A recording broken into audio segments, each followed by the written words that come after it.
ಯಸ್ಯಾತ್ಮಯೋಗರಚಿತಂ ನ ವಿದುರ್ವಿರಿಂಚ ರುದ್ರಾದಯಃ ಸುಮತಯಃ ಪತಯೋ ಗಿರಾಂ ಯೇ ತನ್ಮಾಯಯಾ ವಿಹತ ದೃಷ್ಟಯ ಏತದಂಜಃ ಕಿಂ ತಸ್ಯ ತೇ ವಯಮಸನ್ಮತಯೋ ಗೃಣೀಮ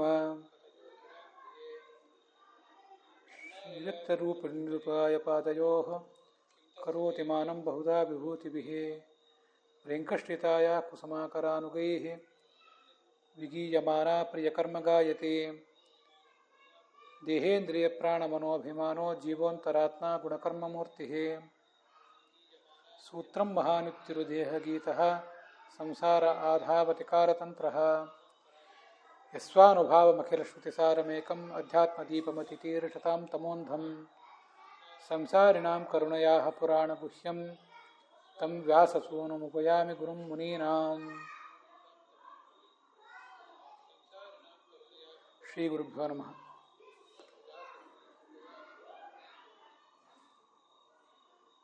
ಭಾಗವತದ ಮೊದಲ ಸ್ಕಂಧ, ಅದರಲ್ಲಿ 5ನೇ ಅಧ್ಯಾಯವನ್ನು ನಾವು ನೋಡ್ತಿದ್ದೀವಿ.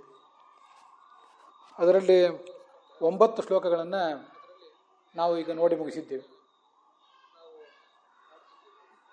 ವೇದವ್ಯಾಸರು ಎಲ್ಲ ಗ್ರಂಥಗಳನ್ನು ರಚನೆ ಮಾಡಿದ ಬಳಿಕವೂ ಕೂಡ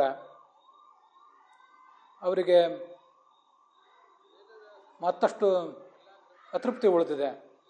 ಅದು ಯಾತಕ್ಕಾಗಿ ಅದು ಅವರಿಗೇ ತಿಳಿತಾ ಇಲ್ಲ. ಹಾಗೆ ವ್ಯಾಸರು ಮುಂದೆ ಏನು ಮಾಡಬೇಕಾಗಿದೆ ಅನ್ನೋದನ್ನು ಅಲ್ಲಿಗೆ ಬಂದಂಥ ನಾರದರು ಹೇಳಬೇಕಾಯಿತು ಅಂತೆಲ್ಲ ನಾವು ಕಥೆಗಳನ್ನು ಕೇಳಿದ್ದೇವೆ. ಭಗವಂತನ ಮಹಿಮೆ ಅನ್ನೋದೇನಿದೆ, ಆ ಅಪಾರವಾದ ಮಹಿಮೆಯನ್ನು ನೀವು ಈ ಹಿಂದೆ ಹೇಳಿದ್ದೀರಿ, ಹೇಳಿಲ್ಲ ಅಂತಲ್ಲ. ಆದರೆ ಹೇಳಿಯೂ ಕೂಡ ಹೇಳದಂತಾಗಿದೆ. ಮಂದಾಧಿಕಾರಿಗಳಿಗೆ ಅದು ತಿಳಿಯದಂತಾಗಿದೆ. ಧರ್ಮ ಅರ್ಥ ಕಾಮ ಮೋಕ್ಷಗಳನ್ನು ಸ್ವಲ್ಪ ಮಟ್ಟಿಗೆ ವರ್ಣನೆ ಮಾಡಿದರೆ ಮುಗಿದು ಹೋಗ್ತದೆ. ಆದರೆ ಭಗವಂತನ ಮಹಿಮೆಯನ್ನು ಆ ಥರ ವರ್ಣನೆ ಮಾಡಿಯೂ ಕೂಡ ಮುಗಿಯುವಂಥದ್ದಲ್ಲ. ಅದಕ್ಕೆ ವ್ಯಾಸರಾದರೂ ಸರಿಯೇ, ಮತ್ತಾರಾದರೂ ಸರಿಯೇ. ಅದಕ್ಕಾಗಿ ಭಗವಂತನ ಮಹಿಮೆಯನ್ನು ಸ್ಪಷ್ಟವಾಗಿ ಸಾರುವ ಮತ್ತೊಂದು ಗ್ರಂಥವನ್ನು ಕೂಡ ನೀವು ರಚಿಸಬೇಕು ಅಂತ ನಾರದರು ವ್ಯಾಸರಿಗೆ ಬೋಧಿಸಿದ್ದನ್ನು ಕೂಡ ಕೇಳಿದ್ದೀವಿ. ಇದಕ್ಕೆ ಸಂಬಂಧಿಸಿದಂತೆ ಮತ್ತೊಂದು ಕಥೆಯನ್ನು, ಮತ್ತೊಂದಿಷ್ಟು ಸಂಗತಿಗಳನ್ನು ನಾವು ನೋಡಬೇಕಾಗಿದೆ.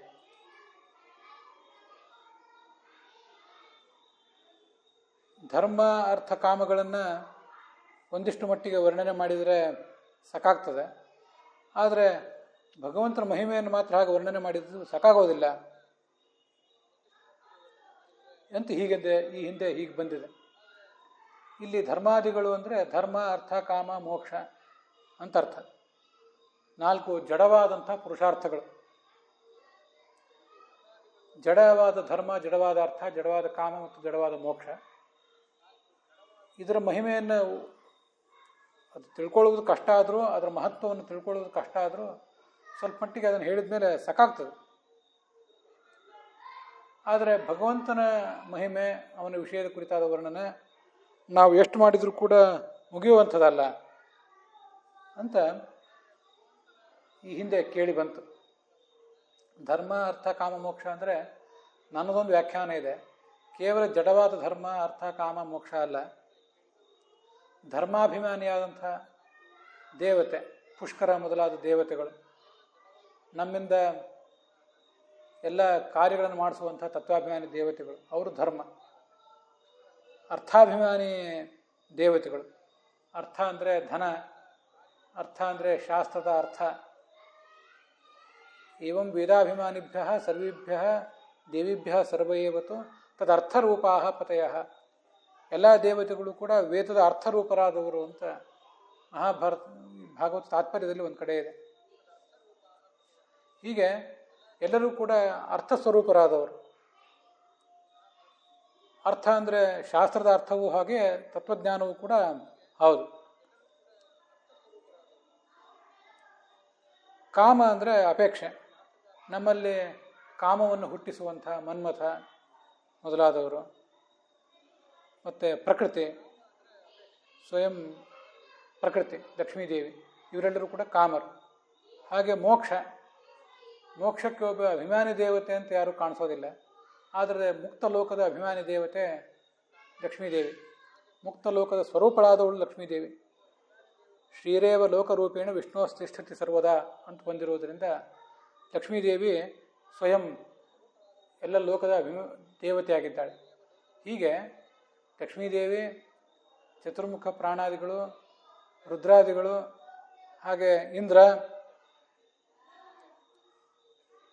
ಇವರ ಮಹಿಮೆಯನ್ನು ನಾವು ಒಂದಿಷ್ಟು ವರ್ಣನೆ ಮಾಡಿದರೆ ಮುಗಿದು ಹೋಗ್ತದೆ. ಅದು ದುರ್ಗಮವೇ ಆದರೂ ಮುಗೀತದೆ. ಆದರೆ ವಾಸುದೇವನ ಮಹಿಮೆ ಮಾತ್ರ ಯಾವತ್ತೂ ಕೂಡ ಮುಗಿಯುವಂಥದ್ದಲ್ಲ ಅಂತ. ಧರ್ಮಾರ್ಥ ಕಾಮ ಮೋಕ್ಷಗಳು ಅಂದರೆ ಕೇವಲ ಜಡವಾದ ಧರ್ಮಾರ್ಥ ಕಾಮ ಮೋಕ್ಷಗಳಲ್ಲ, ಹೊರತು ಚೇತನವನ್ನು ಕೂಡ ನಾವು ಪರಿಗಣಿಸಬೇಕು, ಅದರ ಅಭಿಮಾನಿ ದೇವತೆಗಳನ್ನು ಕೂಡ ಪರಿಗಣಿಸಬೇಕು ಅಂತ ನಂದು ಮತ್ತೊಂದು ವ್ಯಾಖ್ಯಾನ. ಮತ್ತು ಈ ಮಹಾಭಾರತದಲ್ಲೇ ಬೇಕಾದಷ್ಟು ಭಗವಂತನ ಮಹಿಮೆಯನ್ನು ವರ್ಣನೆ ಮಾಡಿದ್ದಾರೆ ವ್ಯಾಸರು. ಆದರೆ ಅದು ಮಂದಾಧಿಕಾರಿಗಳಿಗೆ ತಿಳಿಯುವಂತೆ ಇಲ್ಲ ಅಂತ ಈ ಹಿಂದೆ ನಾವು ನೋಡಿದ್ದೀವಿ. ಅದು ಸರಿಯೇ, ಭಗವಂತನ ಮಹಿಮೆಯನ್ನು ತಿಳಿಯುವುದು ಕಷ್ಟ. ವೇದವೇ ಬಹಳ ದುರ್ಗಮ. ಆ ವೇದದ ಅರ್ಥ ನಿರ್ಣಯಕ್ಕಾಗಿ ರಚಿಸಲ್ಪಟ್ಟಿರುವಂಥ ಮಹಾಭಾರತ ಏನಿದೆ, ಅದು ಸ್ವಲ್ಪ ಮಟ್ಟಿಗೆ ಸುಗಮ ಆಗಿದ್ದರೂ ಕೂಡ ಅದಕ್ಕೆ 10 ಅರ್ಥಗಳಿವೆ. ಭಾರತಂನನು ದಶಾರ್ಥಮಪಿ ಸ್ಯಾತ್, 10 ಅರ್ಥಗಳಿವೆ. ವಿಷ್ಣು ಸಹಸ್ರನಾಮಕ್ಕೆ ಒಂದೊಂದು ಶಬ್ದಕ್ಕೆ 100 ಅರ್ಥಗಳಿವೆ. ವೇದಕ್ಕೆ 3 ಅರ್ಥಗಳಿವೆ ಅಂತ ಹೀಗೆಲ್ಲ ಕೇಳಿ ಬಂದಿರುವುದರಿಂದ ಮಹಾಭಾರತಕ್ಕಿರುವ 10 ಅರ್ಥಗಳು ನಮಗೆ ಹೊಳೆಯೋದು ಕಷ್ಟ, ಒಂದರ್ಥ ಹೊಳೆಯೋದು ಕಷ್ಟ ಅನೇಕ ಬಾರಿ. ಹೀಗೆ ಕ್ಲಿಷ್ಟವಾದದ್ದು ಕೂಡ ಮಹಾಭಾರತ. ಭಾಷೆಯ ದೃಷ್ಟಿಯಿಂದಲೂ ಕ್ಲಿಷ್ಟವೇ, ವೇದಕ್ಕಿಂತ ಸ್ವಲ್ಪ ಸರಳ ಆದರೂ ಕ್ಲಿಷ್ಟ. ಇಷ್ಟಾದರೂ ಕೂಡ ಭಾರತ ಮತ್ತು ಭಾಗವತಗಳಿಗೆ ಅನುಗುಣವಾಗಿ ನಾವು ಒಂದಿಷ್ಟು ಭಗವಂತನ ಮಹಿಮೆಯನ್ನು ಮಂದಾಧಿಕಾರಿಗಳಿಗೂ ಕೂಡ ತಿಳಿಯಲಿಕ್ಕೆ ಸಾಧ್ಯ ಇದೆ. ನಾವೆಲ್ಲ ಮಂದಾಧಿಕಾರಿಗಳೇ ಇರಬಹುದು, ಆದರೂ ಕೂಡ ನಮಗದು ಒಂದು ಸ್ವಲ್ಪ ಮಟ್ಟಿಗೆ ತಿಳಿತದೆ ಅಂತ ನಂದೊಂದು ವಿಶ್ಲೇಷಣೆ. ಅದು ಹೇಗೆ ಮಂದಾಧಿಕಾರಿಗಳಿಗೆ ತಿಳಿತದೆ? ಸ್ವಲ್ಪ ಮಟ್ಟಿಗೆ ಭಾಗವತದ ಶ್ರವಣದಿಂದಲೂ, ಮಹಾಭಾರತ ಶ್ರವಣದಿಂದಲೂ, ವಿಶೇಷವಾಗಿ ಮಹಾಭಾರತ ಶ್ರವಣದಿಂದಲೂ ಕೂಡ ಭಗವಂತನ ಮಹಿಮೆಯೇ ಮೊದಲಿಂದಲೂ ಮಧ್ಯದಲ್ಲಿ ಕೊನೆಗೆ ಎಲ್ಲ ಕಡೆಯೂ ಕೂಡ ಭಗವಂತನ ಮಹಿಮೆಯೇ ತಿಳಿತದೆ. ಅದನ್ನು ಸುಲಭವಾಗಿ ತಿಳಿಯುವಂಥ ಒಂದು ಉಪಾಯ ಇದೆ. ಅದು ಹೇಗೆ ಅಂದರೆ, ಒಂದೊಂದು ಅಕ್ಷರವು, ಒಂದೊಂದು ಪದವು, ಒಂದೊಂದು ವಾಕ್ಯವೂ ಭಗವಂತನನ್ನು ಸಮನ್ವಯದಿಂದ ಹೇಳ್ತದೆ ಅಂತನ್ನುವುದು ಬಹಳ ದೊಡ್ಡ ವಿಚಾರ ಆಯಿತು. ಅದು ನಮಗೆ ಅರ್ಥ ಆಗೋದಿಲ್ಲ. ಎಲ್ಲ ಕಡೆಯೂ ಕೂಡ ನಕಾರೋ ಬಲಂ ಶಕಾರ ಪ್ರಾಣ ಆತ್ಮ, ತಸ್ಯೈವ ಏತಸ್ಯ ಸಂಹಿತಾಯೇ ನಕಾರೋ ಬಲಂ ಶಕಾರ ಪ್ರಾಣ ಆತ್ಮ. ನಕಾರ ಎಲ್ಲೇ ಬಂದರೂ ಭಗವಂತನ ಬಲವನ್ನು ಅದು ಹೇಳ್ತದೆ. ಶಕಾರ ಭಗವಂತ ಎಲ್ಲದಕ್ಕೂ ನಿಯಾಮಕ ಅಂತ ಅನ್ನೋದನ್ನು ಹೇಳ್ತದೆ. ಇಷ್ಟನ್ನು ತಿಳ್ಕೊಂಡ್ಬಿಟ್ರೆ ಸಕಲ ವೇದಗಳ ಅರ್ಥವನ್ನು ಕೂಡ ತಿಳಿದಾಕಾಗ್ತದೆ. ಇನ್ನು ಬರೇ ವೇದ ಅಲ್ಲ, ವರ್ಣದ್ವಯ ಸಮಾಯೋಗಿ ವಿಷ್ಣು ಶಬ್ದಸ್ಯ ಅರ್ಥಮೇವತ್ತು. 2 ವರ್ಣಗಳು ಎಲ್ಲೇ ಸೇರಿಕೊಂಡ್ರೂ ಕೂಡ, ಎರಡು ವರ್ಣಗಳನ್ನು ಯಾರೇ ಎಲ್ಲೇ ಉಚ್ಚರಿಸಿದ್ರು, ಬರೆದರು, ಅದನ್ನು ಯಾರೇ ಕೇಳಿದರು, ಅವೆಲ್ಲವೂ ಭಗವಂತ ಬಲಸ್ವರೂಪ, ಭಗವಂತ ಸಕಲರಿಗೂ ನಿಯಾಮಕ ಅನ್ನೋ ಅರ್ಥವನ್ನೇ ಹೇಳ್ತದೆ. ವಿಷ್ಣು ನಾಮಾರ್ಥ ರೂಪತ್ವ ವೇದಾನಾಮಪಿ ಸರ್ವಶಃ. ವಿಷ್ಣು ಅನ್ನುವುದು ಭಗವಂತ ವಿಶೇಷವಾಗಿ ನಮಗೆಲ್ಲರಿಗೂ ನಿಯಾಮಕ, ಅವನು ಬಲಸ್ವರೂಪ. ಅವನಿಗೆ ಈ ಬಲ, ಈ ಶಕ್ತಿ ಬಂದದ್ದು ನಮ್ಮಿಂದ, ಬೇರೆ ಯಾರ್ದೋ ತಪಸ್ಸಿನಿಂದಲ್ಲ, ಬೇರೆ ಯಾರ್ದೋ ಅನುಗ್ರಹದಿಂದಲ್ಲ, ಅದು ಸ್ವಾಭಾವಿಕವಾಗಿಯೇ ಬಂದದ್ದು ಅಂತ ಇಷ್ಟು ಸುಲಭವಾಗಿ ತಿಳಿತದೆ.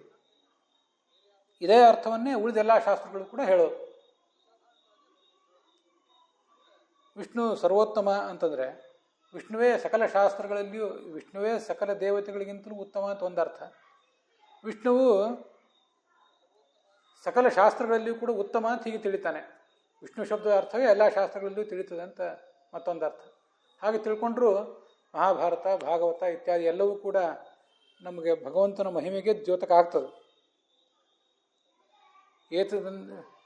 ವೇದೇ ರಾಮಾಯಣೇ ಚೈವ ಪುರಾಣೇ ಭಾರತೆ ತಥಾ ಆದಾವಂತೆ ಚ ಮಧ್ಯೆ ಚ ವಿಷ್ಣು ಸರ್ವತ್ರ ಗೀಯತೆ ಅಂತ ಹರಿವಂಶವೇ ಒಂದು ಕಡೆ ಹೇಳ್ತದೆ. ಆಚಾರ್ಯ ಅದನ್ನು ಸರ್ವಮೂಲದಲ್ಲಿ ಉದ್ಧರಿಸಿದ್ದಾರೆ.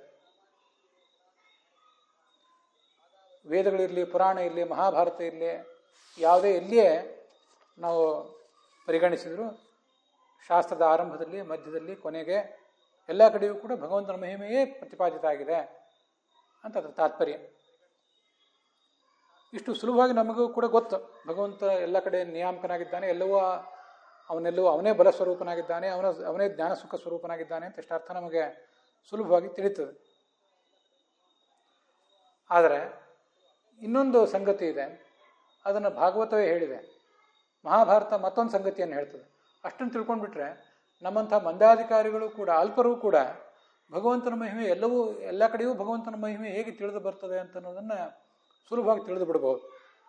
ಅದೇನು ಅಂದರೆ, ಅದು